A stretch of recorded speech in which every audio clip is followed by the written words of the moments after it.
बच्चों, आज हम आरोह भाग 1 के मीराबाई के पद को पढ़ेंगे। तो आप लोग अपनी आरोह की पुस्तक में से मीराबाई को निकाल लीजिए और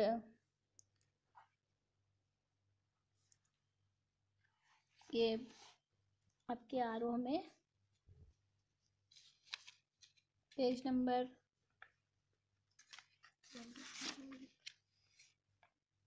135 पर है मीराबाई। और इसमें आप वीडियो को देख करके आप अनुवाद को समझने की, इसके पद्य के अर्थ को समझने की कोशिश करें। मीराबाई का जन्म मारवाड़ के कुड़की नाम के गांव में 1498 सन में हुआ था और इनकी मृत्यु द्वारका में हुई थी 1546 में। मीराबाई जो है वो कृष्ण की भक्ति में लीन रहती थी और सगुण भक्ति धारा की प्रमुख कवयित्री हैं। भक्ति काल की सगुण भक्ति धारा, इन्होंने इनके जो बचपन है उसमें इन्होंने बचपन से ही कृष्ण भक्ति की भावना इनके मन में आ गई थी और ये किसी प्रकार के सामाजिक बंधनों को नहीं मानती थी। पर्दा प्रथा का इन्होंने विरोध किया था और अपने घर में कृष्ण के प्रेम में दीवानी होकर के नाचती रहती थी। इस कारण इनके परिवार के लोग इनसे परेशान थे और इनको मारने के लिए उन्होंने विष का प्याला भी भेजा था। लेकिन कृष्ण की भक्ति के प्रभाव से वो विष भी उन्होंने हंसते हंसते पी लिया और उनका कोई भी उससे नुकसान नहीं हुआ। मीराबाई के जो काव्य है उनमें उनकी मर्मस्पर्शी वेदना और भक्ति की तल्लीनता भरी हुई है। सीधे सरल भावों में इन्होंने अपने हृदय के भावों को कविता के रूप में व्यक्त किया है और संगीत का माधुर्य इनकी कविताओं में भरा हुआ है। मन की शांति के लिए, भक्ति मार्गों को पुष्ट करने के लिए इन्होंने मीरा ने साहित्य की सेवा की। इनके जो साहित्य है, इनके काव्य है, उनमें प्रेम की आकुलता और भक्ति की तल्लीनता है। बहुत ही सरल सरस सहज भाव में इन्होंने अपने पदों को गाया है। मीरा की भक्ति भावना अंतःकरण से निकली हुई है और उन्होंने मुक्त भाव से भक्ति संप्रदाय का प्रभाव को ग्रहण किया है। इनके कविताओं में भक्ति संप्रदाय का प्रभाव दिखाई देता है और इनकी रचनाओं में माधुर्य से युक्त दाम्पत्य भाव है। इनके जो आराध्य थे सगुण कृष्ण, श्री कृष्ण थे, जो उन्होंने कृष्ण को ही सर्वोपरि माना अपने जीवन में। मीरा के पदों में रहस्य भाव भी है कहीं कहीं और उनमें प्रिय के मिलन की आतुरता, उत्सुकता और वियोग की कविताएं भी उन्होंने बहुत सारी लिखी हैं। इनकी जो भाषा है वह राजस्थानी और ब्रज भाषा है। कहीं कहीं इन्होंने भोजपुरी का भी कुछ अंश लिया है ब्रज भाषा में। मुख्य रूप से इन्होंने ब्रज भाषा और राजस्थानी मिश्रित ब्रज भाषा में ही कविताएं लिखी हैं अपने। इनकी जो भाषा है वो शुद्ध साहित्यिक नहीं है। लोक की बोलचाल की जन सामान्य की भाषा में इन्होंने लिखा। इन्होंने मुक्तक शैली का प्रयोग किया है। गीति शैली और गीता इनके काव्यों की प्रमुख विशेषता है। इनके अलंकारों में इन्होंने उपमा, रूपक, उत्प्रेक्षा, अनुप्रास आदि बहुत से अलंकारों को प्रयोग किया है। इनके हृदय में जो वेदना और पीड़ा है वह बहुत ही अच्छे ढंग से मार्मिक रूप से व्यक्त की गई है। भक्ति काल के स्वर्ण युग जो है, भक्ति काल का स्वर्ण युग, इसमें मीरा के जो पद हैं वो आज भी बहुत सुंदर गीत के रूप में गाए जाते हैं। तो हम इसके पद को देखते हैं। प्रस्तुत पद में जो है मीरा ने कृष्ण से अपनी अनन्यता का, अपने प्रेम का वर्णन किया है और लोगों को बोला कि वो व्यर्थ के काम में लगे रहते हैं, तो उसके बदले वो अगर भक्ति में करेंगे तो उसको प्रसन्नता होती है देख करके। और दूसरे पद में मीरा ने विभिन्न रीति रिवाजों, आडंबरों, बंधनों से मुक्त होने की और अपने गिरधर के प्रेम में ही मिले रहने की, उसी में डूबे रहने की और अमर हो जाने की बात कही है।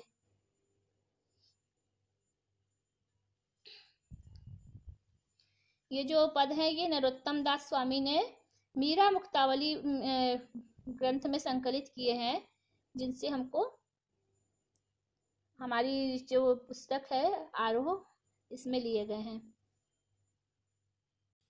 ठीक है, आकृति तो अब हम इसको समझने की कोशिश करते हैं ना। Yes ma'am. मेरे तो गिरधर गोपाल दूसरो न कोई। मीराबाई बोलती है मेरे तो केवल गिरधर कृष्ण ही है सब कुछ, गोपाल कृष्ण ही है गौ को पालने वाले, दूसरा कोई मेरे लिए इस संसार में है ही नहीं, दूसरा कोई नहीं है मेरा, केवल गिरधर गोपाल ही है।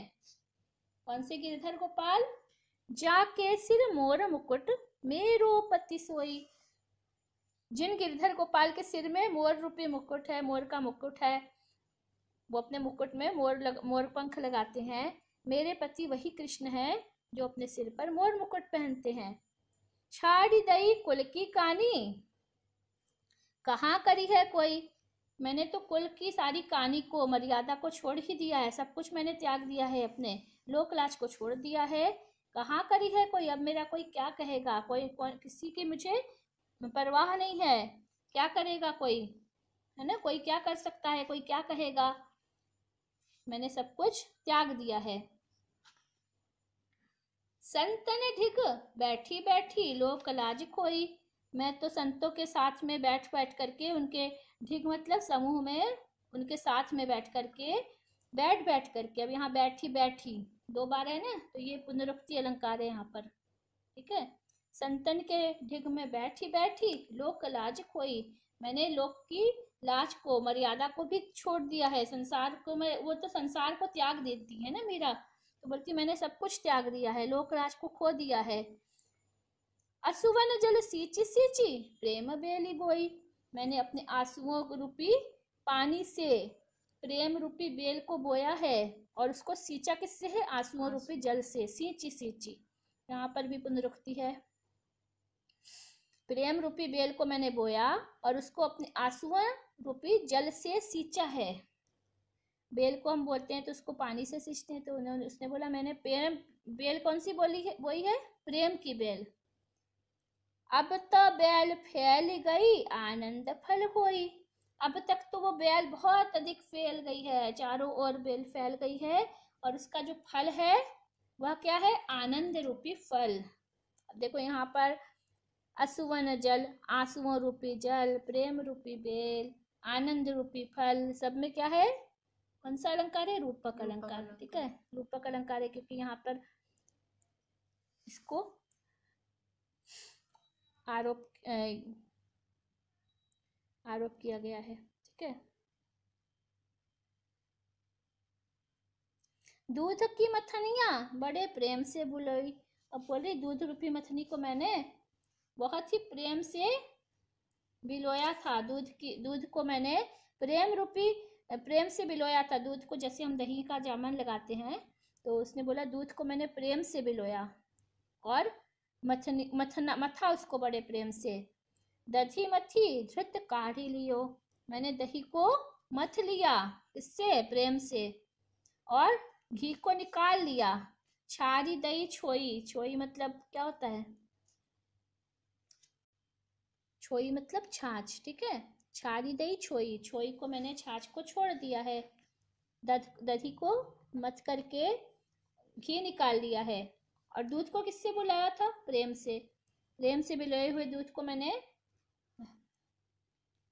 उसका दही बना करके उसको मथ लिया है, और घी को निकाल लिया, और छोई यानी छाछ को छोड़ दिया है। भगत देखी राजी हुई जगत देखी रोई, जब कोई मैं कृष्ण की भक्ति में लीन किसी व्यक्ति को देखती हूँ तो मैं राजी हो जाती हूँ, मतलब प्रसन्न हो जाती हूँ, और जगत में लीन को मतलब माया मोह में फंसे हुए को देखती हूँ तो रोने लगती हूँ। दासी मीरा लाल गिरधर तारो अब मोही, मीराबाई बोलती है अब मैं तुम्हारी दासी हूँ हे गिरधर के लाल, अब मुझे तारो, मुझे इस संसार सागर से मुक्त करो, मैं अब इस संसार में रहना नहीं चाहती हूँ, अब मुझे तार दो, मेरा उद्धार करो। ठीक है, ये समझ में आ गया कि नहीं अच्छी तरह से, क्या नहीं समझा इसमें, सब समझ में आ गया।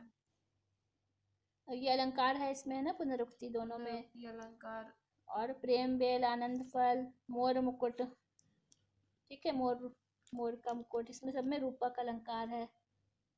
और दूध की मथनिया, और बड़े प्रेम से बोई, इसमें अन्योक्ति है। बीच बीच में इसमें ये सब अनुप्रास अलंकार भी है, ठीक है। छोई, रोई, मोई, है ना, इसमें अनुप्रास है। इस कविता में इसमें माधुर्य गुण है और ब्रज भाषा है, राजस्थानी मिश्रित ब्रज भाषा, भक्ति रस और शांत रस है। इसमें कहीं कहीं थोड़ा सा श्रृंगार रस का भी दिखता है, हल्का सा छटा है श्रृंगार रस की। इस पद में गेयता और संगीतात्मकता है, क्योंकि मीराबाई अपने पदों को खुद गाती थी, तो इसको इन पदों को हम गा भी सकते हैं। और इसमें बहुत सारे लोगों के गीत हैं, बहुत सारे लोगों ने गाने गाए हैं, भक्ति गीत है, भक्ति संगीत है। ये मीरा के जो पद है भक्ति संगीत है। अब हम इसका दूसरा पद पढ़ते हैं। पग घुंघरू बांध मीरा नाची, मैं तो मेरे नारायण सू आप ही हो साची। ये भी गा सकते हैं, दोनों को गाया जा सकता है ना, इसके भी गीत हैं।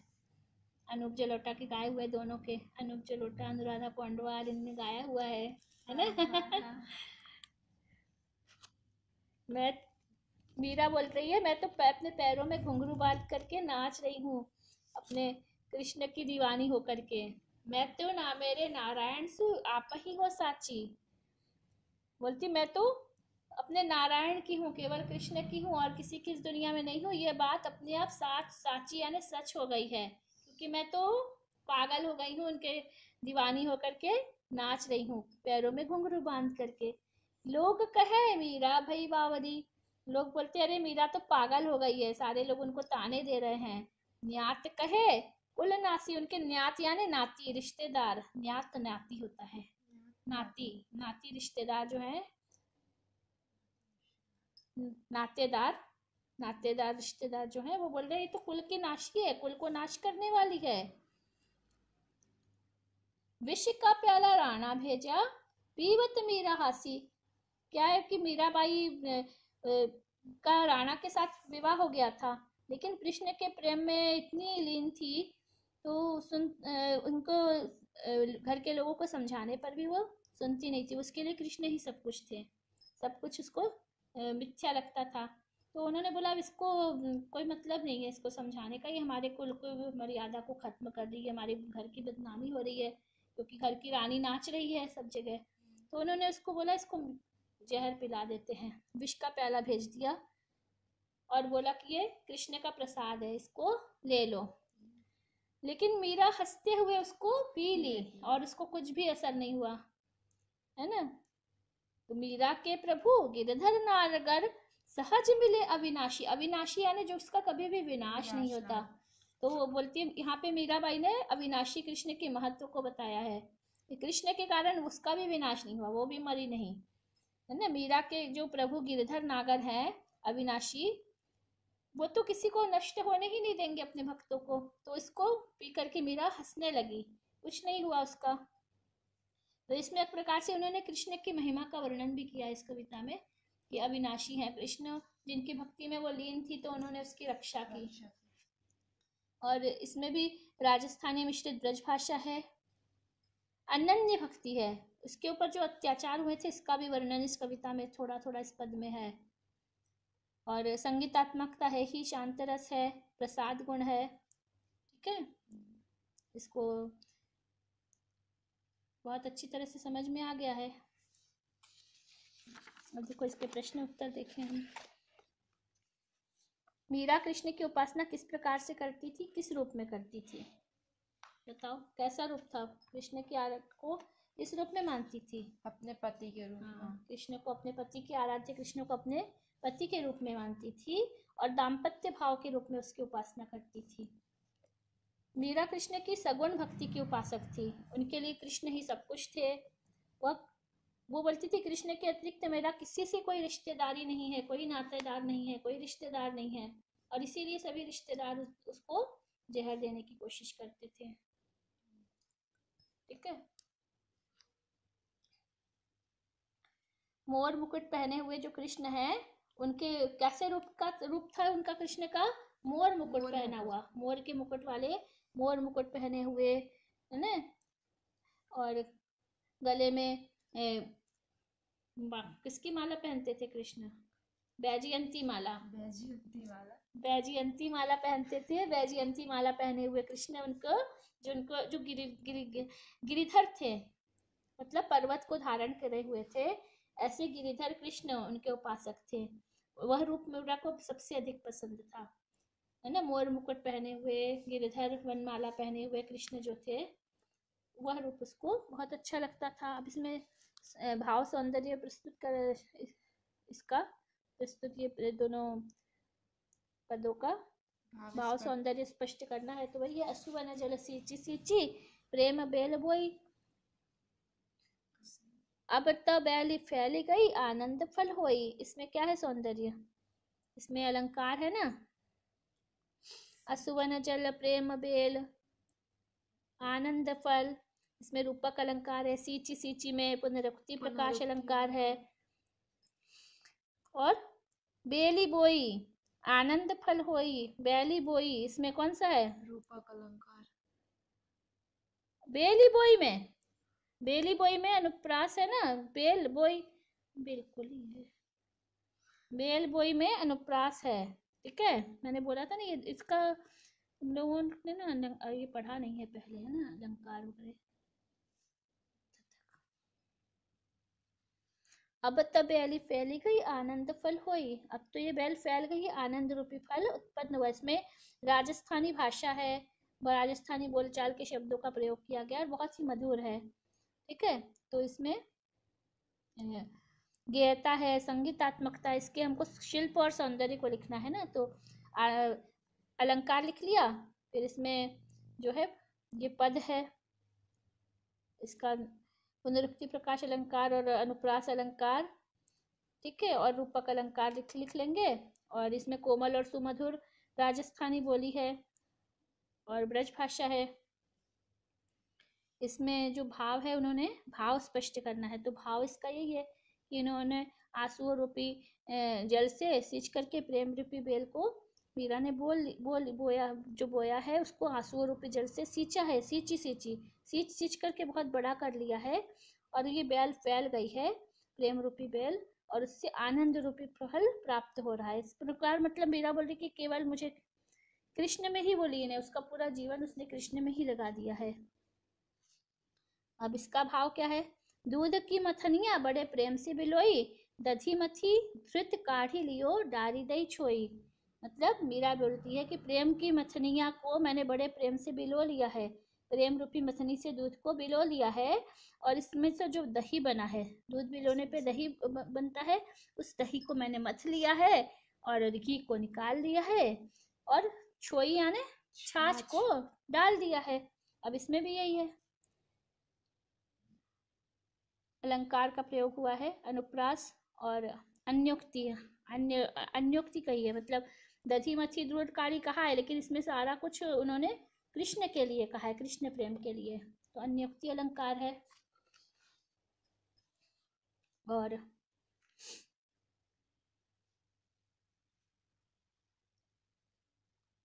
इसमें यही प्रसाद गुण है, गेयता है, संगीतात्मकता है। लोग मीरा को बावरी क्यों बोलते थे?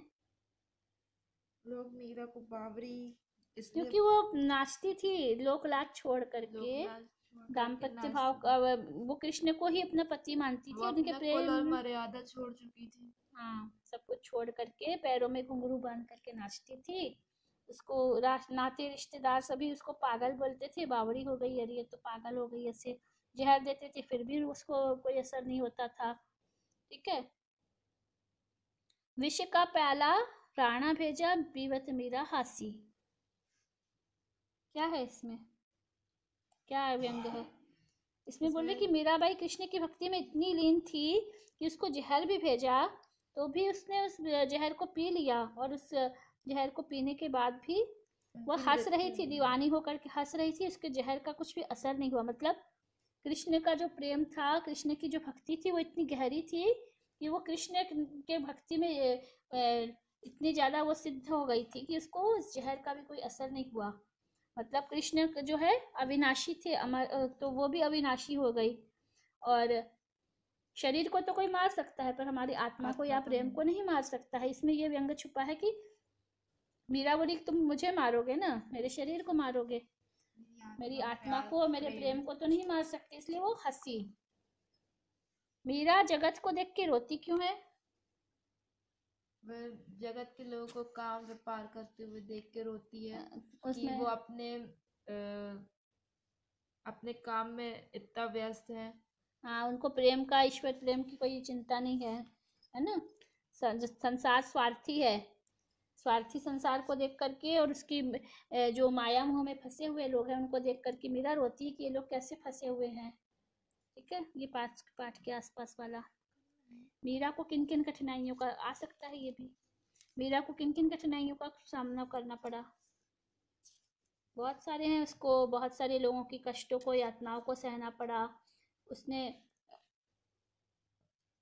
जो है घर परिवार, नाते रिश्तेदारों के तिरस्कार को झेला हो। क्या करना पड़ा होगा? और बताओ, अंदाज से बोलो ना, क्या करना पड़ा होगा? आपको अनुमान लगाना है। उसको कैसे कैसे कष्ट। राज परिवार की थी वो, और वो नाचती थी। कैसे घर में लोग उसको परेशान करते होंगे, कुछ कल्पना करके बताओ। जब वो नाचती होंगी तो उनके कुल के लोग उसको तिरस्कार की भावना से, है ना, उसके ऊपर अत्याचार करते थे। अत्याचार करते होंगे। उसको तभी कर दिया कि उसके लिए विष भेज दिया। हाँ, और उसके ऊपर उसको परेशानी करते थे। लेकिन फिर भी लोगों को उसने दंड को भी, उसको भी कठोर दंड को भी स्वीकार किया। बहुत ही रूढ़िवादी समाज में थी जब वो थी, रूढ़िवादिता थी उस समय। ठीक है, लोक लाज को खोने का मतलब क्या है? समाज की मर्यादाओं को, जो समाज के नियम है उसको उसने खत्म कर दिया, खो दिया। और जो है ना, ये लड़कियों को ऐसा करना चाहिए, लड़कियों को वैसा करना चाहिए, जो समाज के नियम है, कायदे कानून है, उसको उसने छोड़ करके और अपने परंपरा को छोड़ करके कृष्ण में ही लीन हो गई थी, है ना। ना तो उसने उसको पति को पति भी नहीं माना, उसने बोला कृष्ण ही मेरा सब कुछ है ना। और ना उसने घर परिवार, इतनी बड़ी रानी थी, लेकिन वो एक अपने गेरुए कपड़े पहन के बैठी रहती थी। उसको न तो धन से मोह था, न तो किसी खाने पीने का मोह था। केवल कृष्ण ही कृष्ण, पूरे समय कृष्ण कृष्ण, सब कुछ छोड़ दिया। ठीक है, वो चौखट के बाहर रहना, जैसे पहले के था ना, पर्दे में ही रहो, चौखट के बाहर भी नहीं निकलना है, औरतें घर के बाहर नहीं जाएंगी, घूंघट में जाएंगी। तो उसने वो सब छोड़ दिया। लोक लाज को छोड़ करके मंदिरों में जाकर के, संतों के साथ में जाकर के घूमती थी, नाचती थी। ठीक है, और कोई पर्दा वगैरह नहीं करती थी। तो उस समय के समाज में ऐसी स्त्रियों को बहुत ही खराब मानते थे कि मर्यादा को छोड़ दिया है। तो उसने लोकराज को छोड़ दिया और नियम के, समाज के जो नियम थे वो छोड़ दिए। तो समाज में, उसके परिवार ने, समाज ने, सबने उसको उस समय बहुत ही बुरा भला कहा था और बहुत यातनाएं दी गई थी उसको। मीरा ने सहज मिले अविनाशी, मतलब प्रेम की उसने जो भक्ति की महत्व बताया है कि उसने इतनी ज्यादा भक्ति की कि अविनाशी, मतलब वो तो कभी विनाश हो ही नहीं सकता है। ऐसे विनाश कर ही नहीं सकता है। सहज रूप से उसको कृष्ण भगवान मिल गए, बहुत ही, उसको कोई बिना कष्ट के मिल गया सब कुछ। लोग कहे मीरा भाई भावरी, मीरा के बारे में लोग और समाज के लोग की क्या धारणा कैसी थी? लोग बोलते थे ये बावली हो गई है, समाज के लोग बोलते थे ये तो कुल की नाश करने वाली है, कृष्ण के प्रेम में पागल है। ऐसी स्त्री समाज के लिए कलंक है, कुल नाशिनी है। ठीक है, अब ये शब्दार्थ जिसके पास में बुक नहीं वो देख लेंगे। शब्दार्थ भी कानी मर्यादा, अधिक साथ, बोलो। बेली प्रेम की बेद, बिलोई माथी मथी, मथी छोई छाछ, अब सारहीन अंश, सारहीन हंस, अंश अंश सारहीन, मतलब जिसमें का सारा वो निकाल लिया ना, मलाई मक्खन निकाल लिया, मक्खन निकाल लिया तो छाछ बचा है, सारहीन है, इसमें कोई सार नहीं है, ऐसा अंश। अपाही अपने ही आप, बिना प्रयास, आप ही, साची सच्ची, ये अपाही नहीं है, आप ही है, आप ही, अपने ही आप, बिना प्रयास के। हाँ, फिर न्यात नाते वाले, कुटुंबी लोग। कुटुंब के लोग, हम्म। कुल नासी, कुल का नाश करने वाली, विष, विष, तीवत, पीती हुई, हासी, हंस पड़ती, हंसदी, सहज, स्वाभाविक रूप से, अनायश। हाँ, अब आप बिल्कुल अच्छी तरह से समझ में आ गया है ना? हाँ। अच्छा, ये बताओ, आनंद की फल की प्राप्ति के लिए मीरा ने क्या किया?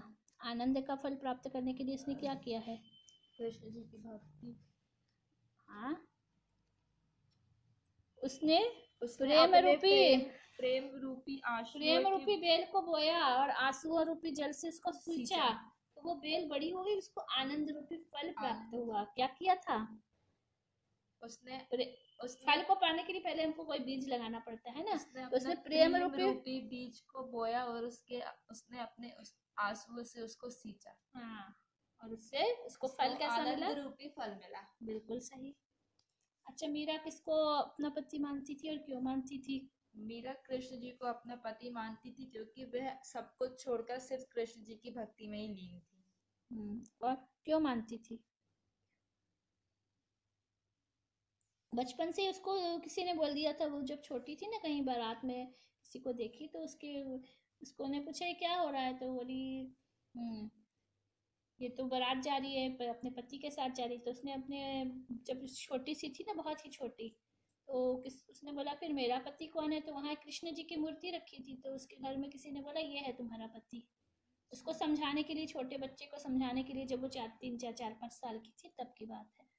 तो वो उस समय से कृष्ण की उस मूर्ति को ही अपना पति मान करके और उसी के साथ खेलती रहती थी, उसी को अपना फ्रेंड मानती थी, दोस्त मानती थी। और उसके दिमाग में जो बाल मन में जो था ना कि यही मेरा सब कुछ है, वो उसके ऊपर इतना अधिक असर हुआ उसका कि उसने और कुछ उसको ध्यान ही नहीं रहा, इतना ज़्यादा उसके ऊपर असर हुआ था।